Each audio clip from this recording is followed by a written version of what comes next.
Madison, Hello. who are you and what do you do?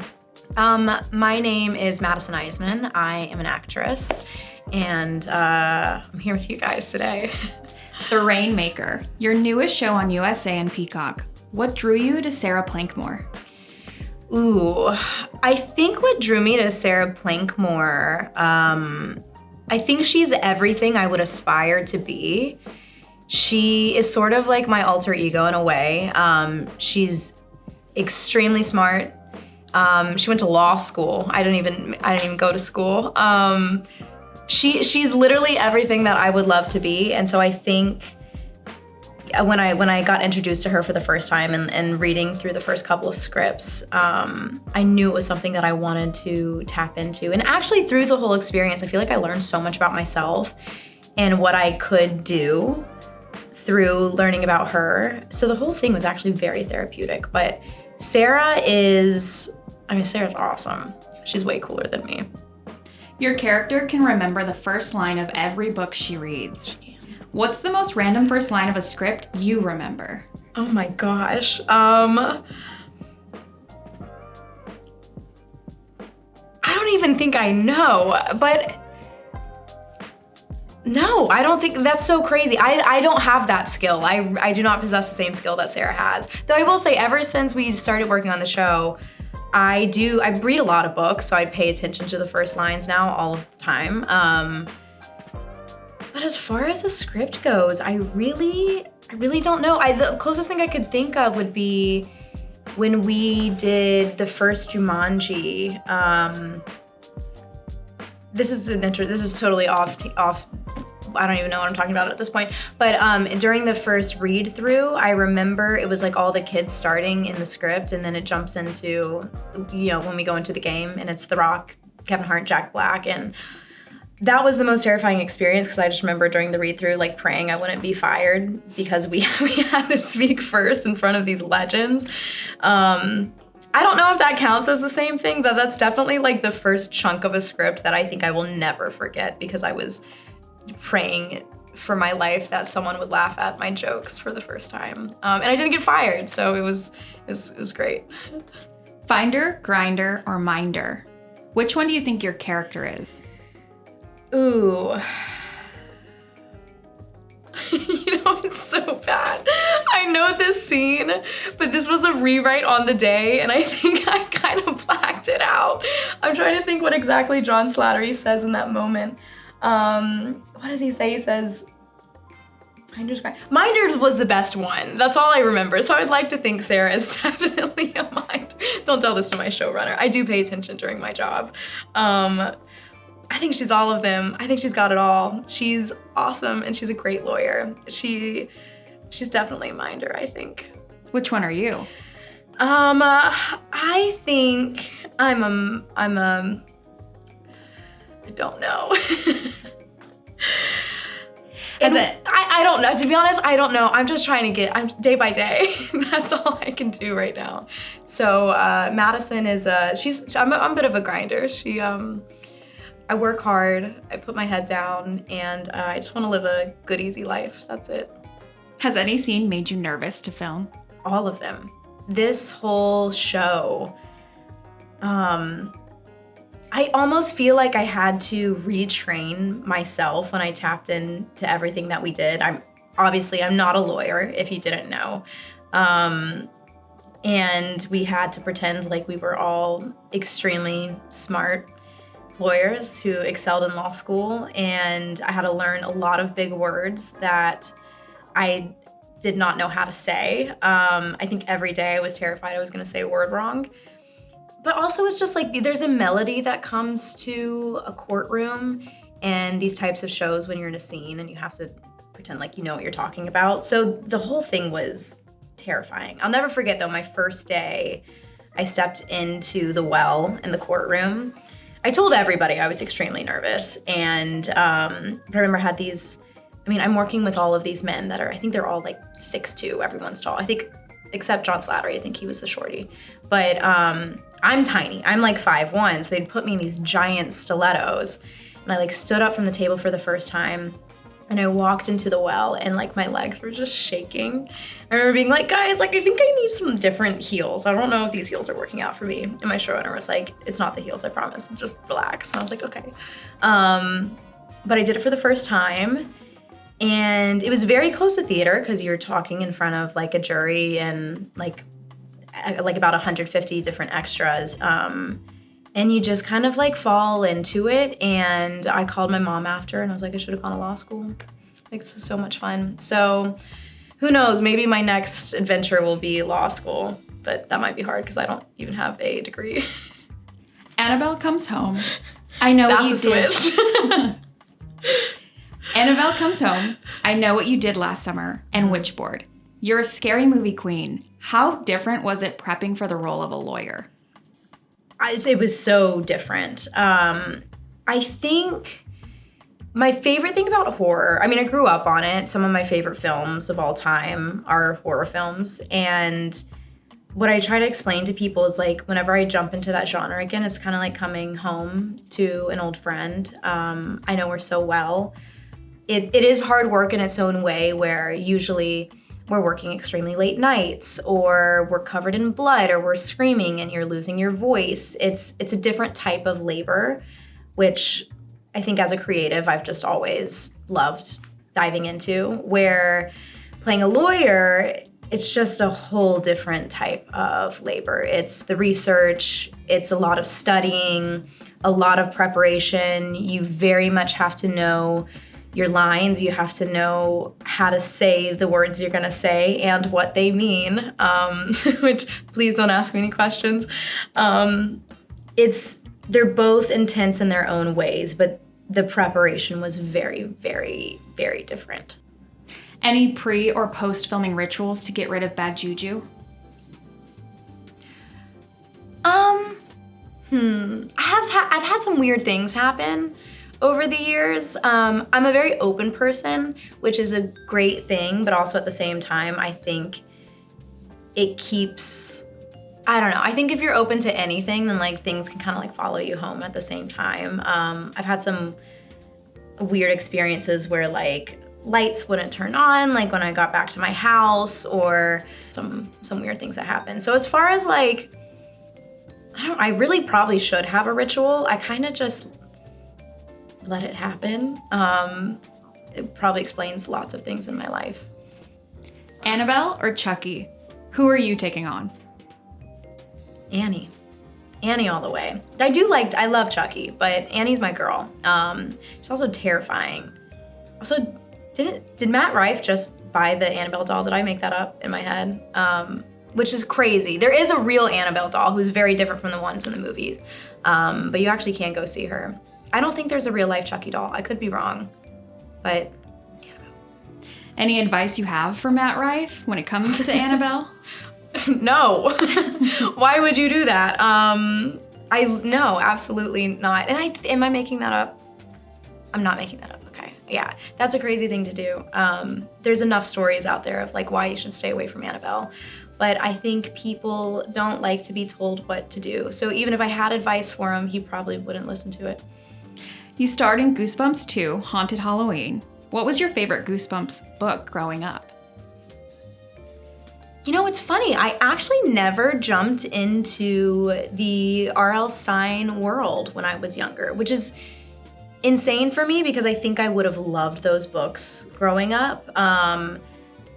But I think by the time I really got into books, I was a Twilight girl. I was a love triangle, Vampire Diaries, Twilight, The Click. Those are my type of books. But we did have a Goosebumps book come out after our movie. Was it called Slappy Halloween or Happy Halloween? I don't know. I have it on my bookshelf. But no, I never read any of them, which is really sad. You're a self-proclaimed fantasy nerd. Yes. Can you tell us the difference between a fae and a fairy? This is so embarrassing. Okay, so, oh my gosh, I can't believe we're doing this right now. A fairy, like Fairy. I mean, that's what you're gonna find. That's like old folklore. You have the wings, you know, they're very embedded in a lot of Irish culture too. You'll find them in nooks and trees, and they're small. You don't see them. They bring omens. Where a fae, a fae is. I also don't want to get this wrong, or I'm gonna get roasted on the internet. I mean, they're these magical beings who have been around for eons. Depends on the fae. Some are created, some are made, some have been there forever, and a lot of them possess specific powers depending on who they are. They're usually extremely good looking. And they make a really good fantasy novel. I'm a big fae fan. That is my type of nerd. It's funny, I tell everyone, like, there's Marvel nerds, and then there's like fae nerds. And you'll find me in that direction over there. Which is best, Harry Potter, Lord of the Rings, or The Hobbit?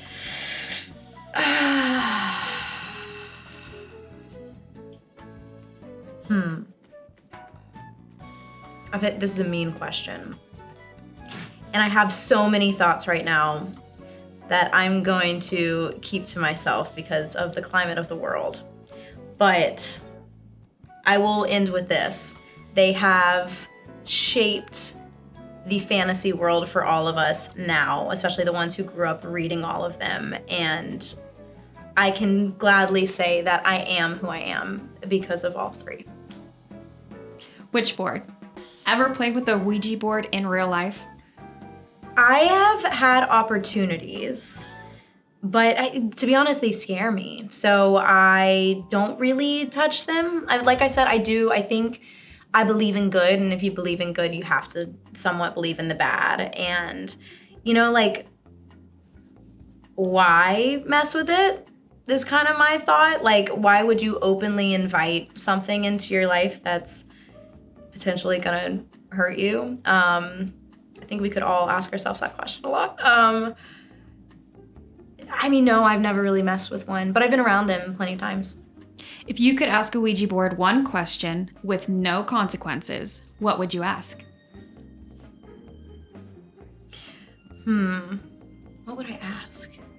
I would ask... Well, see, this is the thing, because, like, I think with an Ouija board, you're talking to, like dark spirits. I want to talk to, like, a fortune teller. I want someone to tell me what my future is going to be like.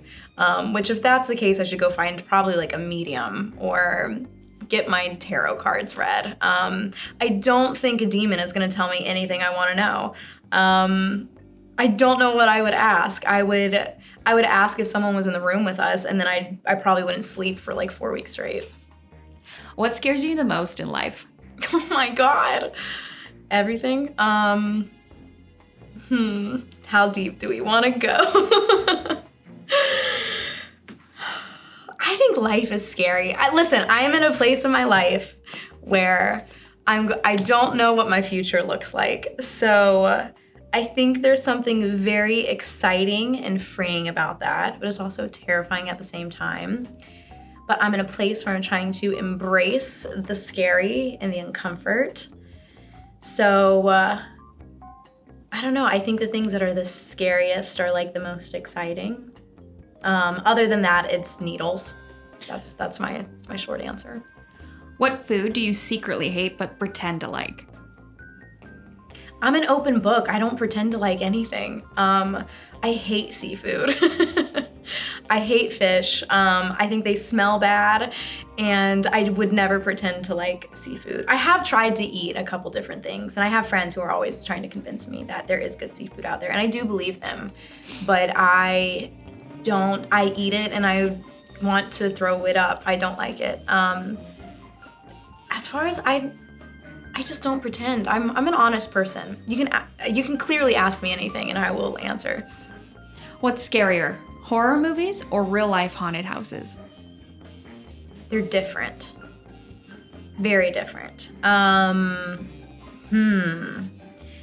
because they both bring out a different feeling, where a haunted house to me is like a roller coaster, right? You're like going for the full body thrill. And if they don't scare you, then like, why are you even going in the first place? That's weird. So that's just like, if I'm gonna go to a haunted house, I want the full body chill. Scary movies, if you watch the one that, and then there's like, I've got like my top 3 like list of the scariest movies of all time. They stick with you. It's like they cause such an uncomfortable feeling that it never really leaves your body, and I think it sticks with you for the rest of your life, which is completely horrifying in its own way. So I just think they're different. It depends on what you want. Do you either want to not sleep or feel like you gotta run to the bathroom? Those are your 2 options. If you could star in any remake, what would it be? It's conflicting because I think my heart would break to see this remade. But I would love to be a part of it. I'm getting older. This is my issue. Time does move on if you didn't realize it. But The Goonies. That's my all-time, that's my go-to movie. I think I've watched it probably 100 times. And that would be like a special one. But there's a part of me that would never want to see it actually touched again. Dream role you still want? Dream role I still want?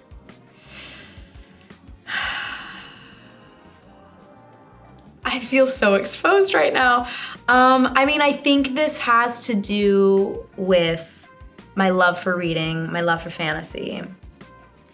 And I don't know if this will ever be made in a time that I will be at this age, which I've grown to accept it. But listen, Throne of Glass is my all-time favorite book series. I have Throne of Glass tattoos all over my back. I have Wyvern, I have Fireheart tattooed on me.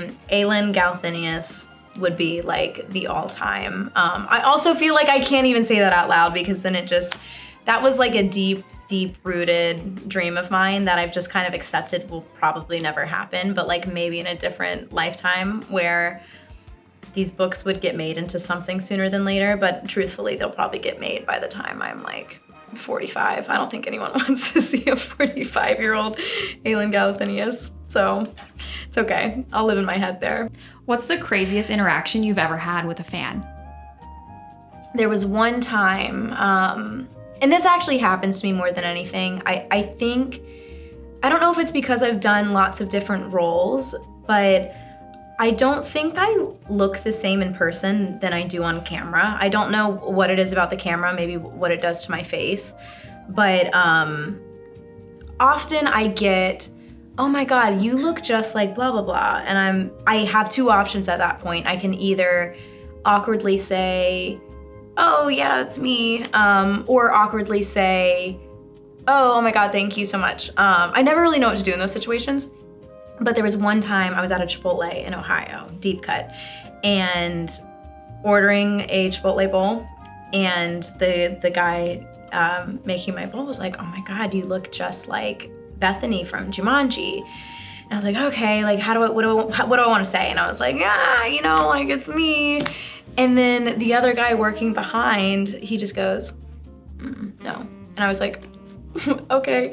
I was like, what do I do in this situation? He was like, is it really you? And I was like, yeah. And he was like, no, dude, no. We continue to like take a photo, and his friend fully still does not believe it's me. And it was the most awkward situation I think I've ever had in my life, and really didn't know what to do. That's probably one of the strangest. It's when someone tells you that you're not who you are. Do you believe in conspiracy theories? 100%, yes. What's an unpopular opinion you have? An unpopular opinion I have. Do you have an example? Like I'm trying to think. Like how niche is this? It doesn't need to be super niche. An unpopular opinion I have.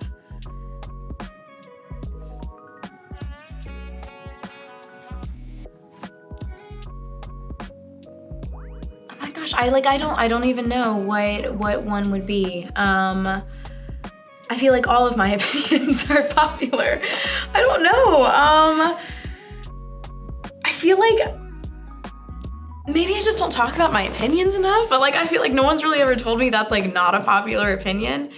I think like this is a weird one. Maybe, I don't know. I think it's weird when people wear their outside clothes inside. Like I have lounge clothes for a reason. I come home and I like change into my lounge clothes because I don't want the outside in my house.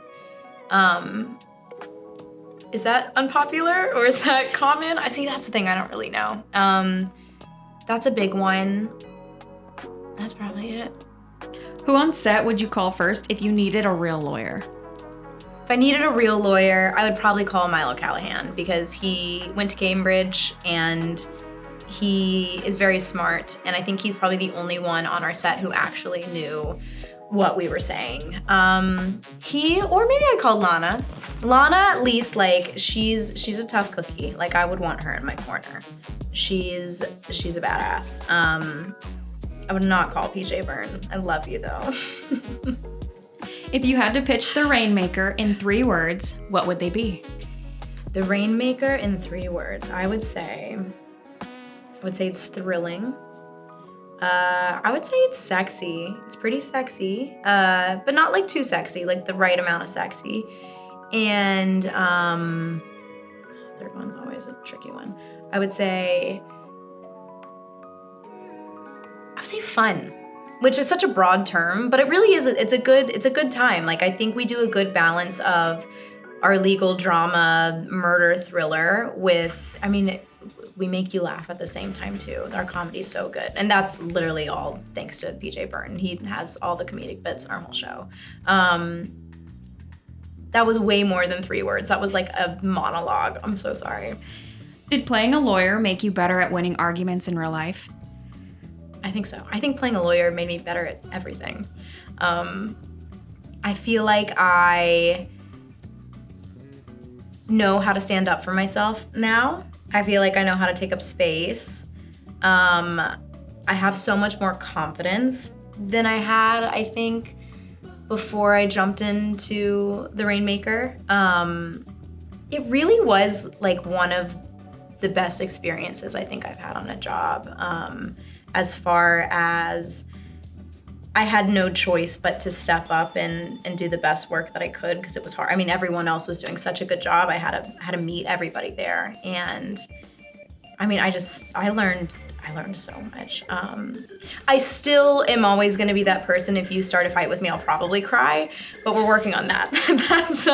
That's next. But I can keep talking. that I'm really good at.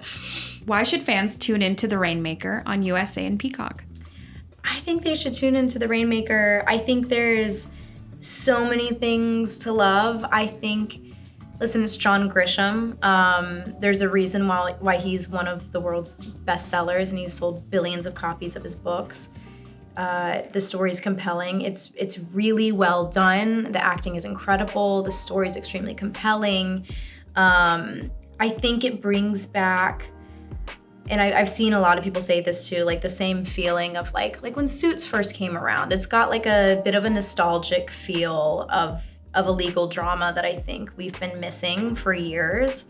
In a way, it feels timeless. I know it's a current day show, but it definitely feels like it could fit sort of in any time.